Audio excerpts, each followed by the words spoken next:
ქუთაისში ფესტივალი თეატრალური იმერეთი 2016 დაიწყო. ფესტივალი 20-დან 7 ივლისის ჩათვლით გაგრძელდება და მასში იმერეთის რეგიონის ყველა მუნიციპალიტეტის თეატრი მიიღებს მონაწილეობას. როგორც ორგანიზატორი მაია პაქსაშვილი აცხადებს, თეატრალურ იმერეთს წელს ცხინვალის ივანე მაჩაბლის სახელობის თეატრი და პოლონეთის ქალაქ ტორუნოს მუსიკალური თეატრით შეუერთდება. სპექტაკლები ლადო მესხიშვილის თეატრში გაიმართება. გახსნათ სწორედ ამ თეატრის ერთ-ერთი წარმატებული სპექტაკლით ჯაზში მხოლოდ ქალიშვილები არიან შედგა. თეატრალური იმერეთი 2016 სამკაციანი ჟიური ეყოლება, რომელთა მიერაც გამარჯვებულთა გამოვლენა 12 ნომინაციაში მოხდება.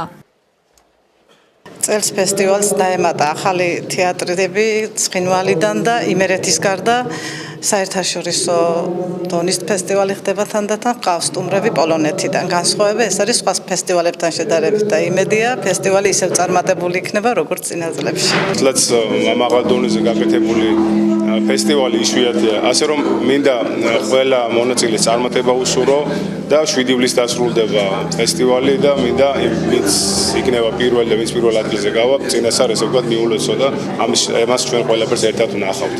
ძალიან თეატრალური მხარეა იმერეთი და ასევე ურთულესი იყო ჟიურის თავმჯდომარე, მაგრამ მე ყველაზე მნიშვნელოვანი იცით რა არის, თვითონ ამბავი, რომ ქუთაისში ესე დაფასებულია თეატრი და დასავლეთ საქართველოში ესე უყვართ ეს ფესტივალი, რომ სისტემატურობას არ კარგავს.